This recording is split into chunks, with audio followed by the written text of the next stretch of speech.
Race number 2 is the first leg of our bipod this afternoon, a middle stakes over 1,000 meters.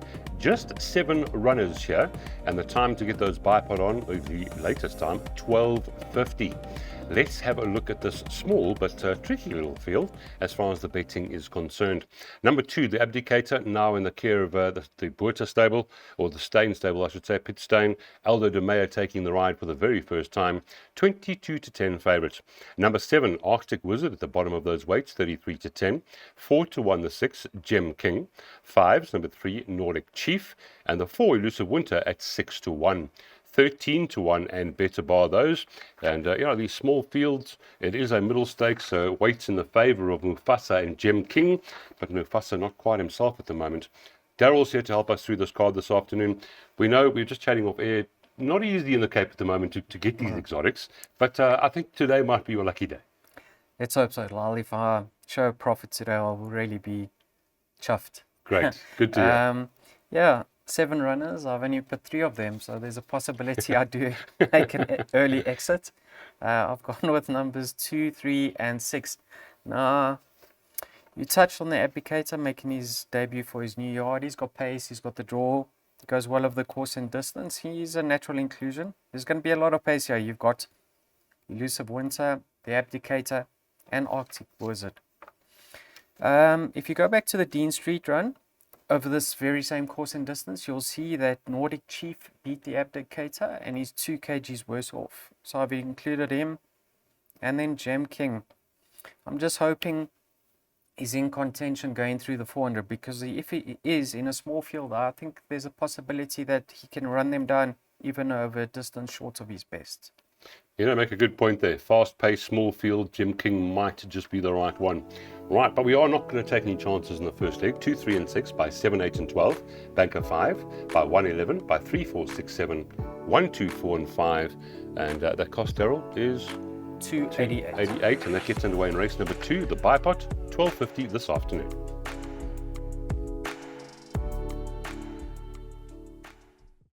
Race number 3 is an open maiden. This is the first leg of our PA this afternoon out at Hollywood Bet Durbanville. It's over 1,250 metres. There are 2 scratchings, the 2 reserves, numbers 15 and 16. And Pui Majorca is on number 4, City of Dreams. And Louis Nkotwa is on number 10, Meg's Legacy. Betting has number 12, Catch a Penny, with Chad Little on at 22-10. 4-1 the price, about number 7, Huri Kwako. How do you say that, Daryl? Hurikwaho. Thank you. Hurikwaho. 4-1. Number 9, Ruby Rex, is showing up at 5-1. It's 6-1, number 6, Alex Miller. And the 1, Thingy-mabob. There we go. At 8.5 as same price there with Winter on the green. Right, so if you look past the 12, it does look fairly open. How are we going to play this one? Catch a Penny. I mean, it's really consistent so far, Daryl. I think there's absolutely no doubt that she brings the strongest form lines into this race. I mean, we know that Back at the George and So Hot, So What have won since then. All the Boys I've Loved before has also won again. Yeah, the only issues is that she's got a hefty weight to shoulder. I mean, she's carrying 61 and she's drawn in a tricky position out in Stallgate number 11. I think she comes in. No, 12. She stays where she is. Oh, she stays at 12. So, yeah, she needs luck in running. And if she does get luck in running with Chad aboard, she could be the one to beat. Backed up with Hurikwaho. She runs as if she needs further. So I'm a little bit hesitant still that it's over 1200 or 1250. But, I mean, she's far from disgraced in both her efforts today. Beautifully bred, isn't she? Yeah, just beaten over 2.5 lengths on both occasions. Richard knows her now. He sat on her back for the first time last time out in a race, and the stables turned. I also included number 8 up here, Winter on the green. Now you can see on the from a distance run, she's well held by Hurikwaho, who was making her debut, but I think she's as much as 4.5 kgs better off. So I think with 56 to shoulder, she should be a contender over here. I think this is a difficult race. Obviously, if Catch a Penny gets luck in running, she should be the one to beat. Right, thank you. So, yeah, as Daryl says, because of that draw, The 12 is not going to bankrupt, so he's going 7, 8, and 12 by banker 5, by 1, 11, by 4 and 7, by 1 and 2, 4 and 6, and the final leg 2, 3, 6, 10, 11, and 12. And the cost of that PA this afternoon, 288 Rand, and that goes off at 13.25. Race number 4 is another open maiden, and it's over the 1600 meters. First leg of our pick 6 at 1400 this afternoon. Just looking for those changes. One scratching is the 12. So take out the 12, and that means 12 runners taking part in race 4. Your betting has number 5, 006 at 24 to 10, 7 to 2 the 4, Gold Dust, 1 Golden Grey 4 to 1, 5 to 1 the 8 Master Bomber, and then it's 9 to 1 and better bar those. So 006, nice draw. Louis aboard. Good run after that rest and gelding last time. Daryl, we're going to play around this one, are we? Just looking at the field he takes on here, I think he is going to take all the beating. I believe he's going to win his races. Possibly number 4, Gold Dust, in time to come, but I don't think he showed enough on debut to get it right in his second start. I think he may need another. So 006, yeah, he was beaten by a very nice 14 penny last time out, and he was desperately in need of that. He was having his first start after rest and gelding, and you can see the market displayed his the conference from the yard. He drifted from 15 to 10 out to 4 to 1. Yes, he does have 61.5 to shoulder, but there's no doubt he's going to strip fitter, and now's the time to follow Brett and James Crawford because the wheel's starting to turn. He does have a lot of weight to give away over here. I mean, he's giving as much as 7 kgs to what I think is his biggest danger, number 1, Golden Grey. But you know, Golden Grey's had 18 bites at the cherry, and he's still a maiden. So I think 006 is going to win his races, whereas Golden Grey might pick up 1 or 2 along the line. But Golden Grey's course and distance suits it. Last time out, himself and the winner pulled well clear of the balance of the field, and a horse that finished 7 odd lengths behind him, Grippen, came out and ran a place next time out. But if I think 006 is better than his form and that he is going to go on with it and go through the divisions, I have to be confident in this lineup. So a win on number 5, I do make the 1 the only danger. So if you aren't as bullish as what I am, maybe box that exactas. 1 and 5, I'm going 5 from 1. We like it. There it is, the win. 006, number 5 in race number 4, the win. And you can't put too many bets up on that screen, but I'm sure Darryl will agree. A nice value bet today could be a place on number 1, Golden Grey. That is race number 4, that first leg of the pick 6 this afternoon.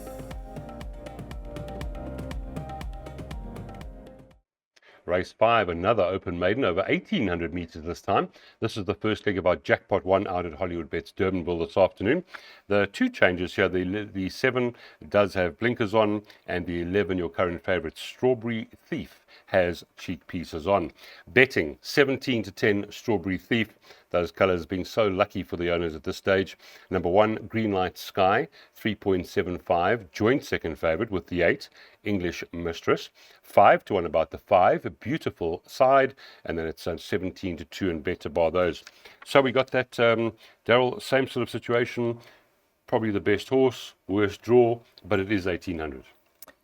Yes, take note there is an equipment change of Yalal. They're fitting her that Strawberry Thief, number 11, with a set of cheek pieces. They go on for the first time.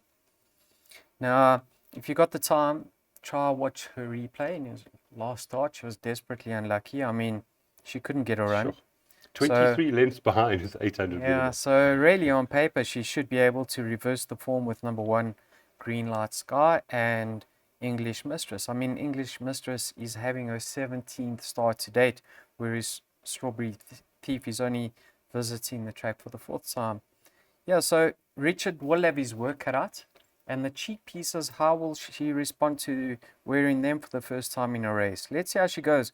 I think they're going to adopt similar tactics. Let it come out softly, get her to settle, and hopefully she can finish the race off. So based on what we saw in her last start, she is the right one. However, I just backed her up with number 1 of here, Greenlight Sky. Now, she's going to get the run of the race from stall gate number 1, so she shouldn't need luck in running. And what I found very, very interesting is last time out, MJ Bielefeld interviewed Chad Little after the race, and Chad said if he had the option, he should have taken it up sooner. They were again far too slow for her. So if that's the case, I expect him to make use of her from stallgate number 1, and I wouldn't be shocked if she confirms that form. But based on their last start, you have to be leaning towards Strawberry Thief. So 11 from 1, but healthy respect for the 1. All right, here is that jackpot 1 for Daryl.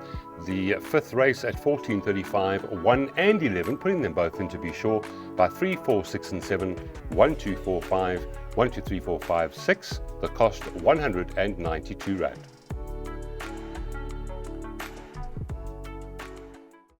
Race number 6 starts at 15.15. Fillies and Mares, Class 4. They're racing over 1,800 meters, and this is the first leg of our jackpot 2. No changes at this point. Your favorite, number 7, Tap Shoes, looking for a 3-timer at 18 to 10. 3 to 1, the 9, Pentolina. It's 5 to 1 about the 4, Royal Invitation. 6 is about 6, Jet to the Sun. Exquisite, number 2 at 15 to 2. And then the other one in betting there at 17 to 2 is number 3, Lavender Bay. Now, this horse does look quite progressive, Tap Shoes. Are we going to be playing around Tap Shoes, or are we going to include a few more, Daryl? I included a few more. You know, it looks like the pennies dropped for her. She's learning with each and every start. And last time out, given a chance, and she finished beautifully up that inside running rail. She followed the runner up through, and when the gap produced itself, she ran on by. So I think Craig will give her a chance once again from that draw. And whether she gets there in time remains to be seen. But yes, she's a lovely improving type. Have a look at number 4 over here, Royal Invitation. Yes, she's been off for 2 months, but go back in her form line. I mean, Gold Poker Game, Sarki, Hold My Hand, Pomodora's Jet. All well above average. A lot stronger than this race. Yeah.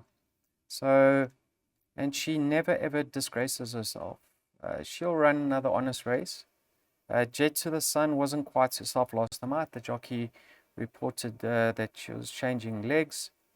Yeah, if she bounces back to her best form, she's wouldn't be a shock of here. And then Lavender Bay, you know, last time out she was completely outclassed in the grade 1. The blinkers come off. Yeah, if you see her, you think she can go on with it. I don't believe we've seen the best of her yet. So, yeah, I wouldn't be shocked if Tap Shoes makes it a hat-trick or scores the hat-trick. But Royal Invitation is probably the one I'm going to be leaning towards. Right, so if you can beat the 7 here, the jack or the pick 3 could pay quite nicely. So Daryl's going 3, 4, 6 and 7 by 1, 2, 4, 5, and again 1, 2, 3, 4, 5 and 6 in that third leg. 96 Rand to spend, 15.15, race number 6. Race number 7 is a Class 5 1,000 meter dash with the 1 scratching. Right at the bottom, number 11, Golden Ideal, comes out of the race, leaving just those 10 runners to go around that bend for the 1,000 meters. 7 to 2, number 4, Lucy Rocket is your weak favorite. 9 to 2, the 1, Champagne Mac. 11 to 2, the pair. Number 2, Shipendani. And number 10, Electric Fields. And then 13 to 2, about the 7, Try Me. 7 to 1, about the 5, Casino Ace. This looks a bit trappy to me, Daryl. How many are you playing here in the double? I went 4 over here. Okay. Yeah, and I'm not convinced. No. I'm not convinced. Obviously, Lucy Rocket, I think this filly benefited from the time off that break. I mean, she came back and she won. And last time out, it was a lovely third. First Masterpiece came out. Finishing like a bomb on that occasion. Yeah, she franked that form again. So now she's having a peak run. Let's see how she goes. Shipendani. I've always liked the look of this filly. And you can see in her penultimate start, she actually gave December Dawn, who franked that form and won again, 4.5 kilograms. So I don't think that was a bad effort whatsoever. Last time out, she was just above herself. She could get the run of the race over here because I'm expecting Richard Fourie, stallgate number 1, with those blinkers on to bounce him and make use of him. So if she can just slot in behind Champagne Mac, she could get the run of the race. and a nice toe through, so I respect her chances. And then Champagne Maker, lots is in his favor, so Richard sticks with him. Let's see how he goes. Yeah, it's tricky, lah. Sure. Yeah, I'm looking at others while you talk about those four. It's one of those type of races. But yeah, it's not easy out there, race number 7. But that's what makes racing fun and profitable. And here is Darrell's double. 1, 2, 4, and 5. Have you ever thought about making that a Darrell's double? You should market that. Right, 1, 2, 4, and 5. First leg. 1, 2, 3, 4, 5, and 6. 24 rand. And I don't think Darrell would mind if he said, if I said, just add maybe 1 or 2 in that first one, because it looks quite tough.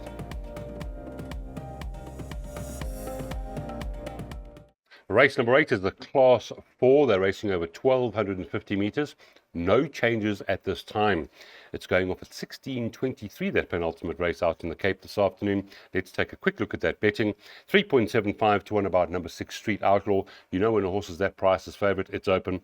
Number 10, Iconic Destination, 9 to 2. 11 to 2, the pair. That's 2, Suti. And the 4, All About Al. 7 to 1 about number 5, Scottish Kiss, and the 8.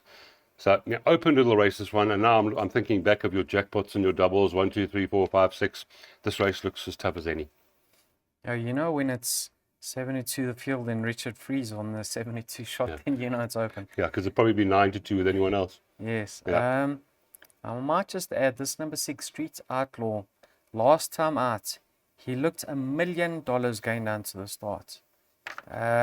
And the money came for him. He looked a picture. If he's built on that effort, I think he's going to be a player today. All About Al, I'm happy that he's stepping up to the 1250, because it's going to be a fast surface, and I think he's more effective over the 6 furlongs on a He's looking for it now, track. isn't he? Yes. The strip. So, you know, Craig Zaki rides him extremely well. He should be thereabouts. Scottish Kiss, I think his last start is actually better than what it appears on paper. He's lightly raced. My roughie in the pack is number 3, Perovska. Now, he's a 5-year-old, but have a look at his rating, Lyle. In his last 2 starts, from 87 to 79, having his peak run, he's finished 2nd over the course in distance in the past, so that's no issue whatsoever. If you are playing trifectas and quartets, please include number 3, Perovska. That's a lovely roughie. Yeah, tricky once again, Lyle. I can't give any confidence. Yeah, I like that number 3 there at 18 to 1. Like you said, that merit rating absolutely plummeting at the moment. Right, so there's the play here for race number 8 for Darrell Murray. 1, 2, 3, 4, 5, and 6 in the exacta boxed. And the good thing about this is there is some value in there. So your 30 rand that you spend could turn out quite well.